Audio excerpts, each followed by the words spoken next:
দিনাজপুর ঠাকুরগাঁও মহাসড়কে ট্রাক ও মাইক্রোবাসের সংঘর্ষে নিহত হয়েছেন 4 জন। এ সময় আহত হয়েছেন অন্তত 3 জন।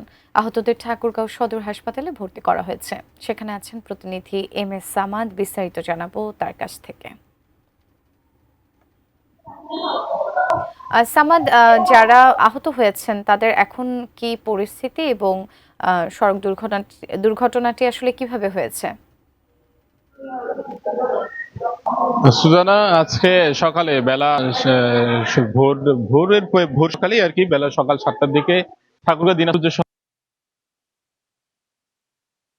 যে হাসপাতাল রয়েছে 250 হাসপাতাল এখানে নিয়ে আসা হয় এবং এই ঘটনাস্থলে যে দুজন মারা গেছে এবং এখানেও আরো দুজন মারা গেছে। এই 7 জনের মধ্যে 4 জনই নিহত হয়েছে এবং এই ঘটনায় আরো 3 জন আহত হয়েছেন। আমরা একটু তাদের পরিচয় জানতে চেষ্টা করছিলাম। তার মধ্যে চালক যিনি ছিলেন তিনি মারা গিয়েছেন এবং আরো যে অডিটর রয়েছেন, একজন অডিটর মারা গিয়েছেন। আমি একটু যদি নাম পরিচয় বলবার চেষ্টা করি, যে জুলফিকার আলী নামে একজন মারা গিয়েছেন, তিনি ঠাকুরগাঁও জেলা হিসাব পক্ষের যে অফিস রয়েছে সেটা তিনি অডিটর, এবং দেলোয়ার নামে একজন লিলি হালাল বিউটি সোপ, বিএসটিআই কর্তৃক সনদপ্রাপ্ত দেশের প্রথম হালাল বিউটি সোপ, দীপ্তিময় উজ্জ্বল ত্বকের জন্য।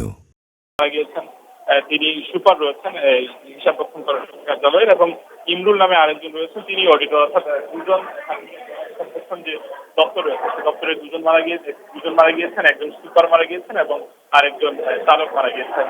টোটালি 4 জন মারা গিয়েছেন এবং 3 জন আরো আহত রয়েছেন। যারা সজ্জনে রয়েছেন তারা এসেছেন এবং তাদের একটু আর্তনাদ আমরা দেখছি, এবং একই দপ্তরে যে 3 জন মারা গিয়েছেন 4 জন তারাও কিন্তু তাদের হাসপাতালে কথা বলছেন। সব মিলিয়ে এখন পর্যন্ত 4 জন, এই চিকিৎসক বলছেন যে মৃত্যুর সংখ্যা আরো বাড়তে পারে।